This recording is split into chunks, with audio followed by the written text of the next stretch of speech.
நம்முடைய நேசத்திற்குரிய ஒருவர் மௌத்தாகிறார் என்றால் அந்த நேரத்தில் நம்ம செய்ய வேண்டிய துஆ, இன்னா லில்லாஹி வ இன்னா இலைஹி ராஜிஊன், அல்லாஹும்ம அஜுர்னி ஃபி முஸீபதி வ அக்லிஃப் லி கைரம் மின். யா அல்லாஹ், என்னுடைய இந்த சோதனையில் எனக்கு கூலியைத்தா, இதைவிட சிறந்த ஒன்றை எனக்கு தந்துவிடு என்றுதான் துஆ செய்ய வேண்டும். விரக்தி அடையக்கூடாது. கன்னத்தில் அடித்து மார்புகளில் அடித்து கொண்டு ஒப்பாரி வைத்து அழுவதோ ஓலமிட்டு விரக்தியை வெளிப்படுத்துவதோ மார்க்கத்தில் தடை செய்யப்பட்ட ஒன்றாகும்.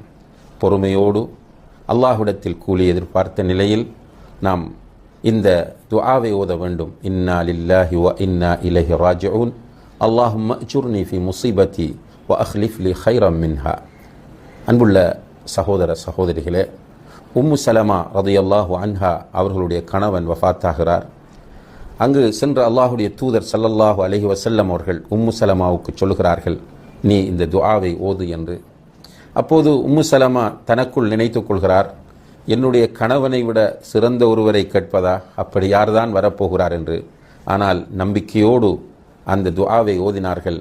அவர்களுக்கு அல்லாஹுடைய தூதர் ஸல்லல்லாஹு அலைஹி வஸல்லம் அவர்களே பின்னர் கணவராக அமைந்தார்கள் என்கிற வரலாறு நம் எல்லோருக்கும் தெரியும்.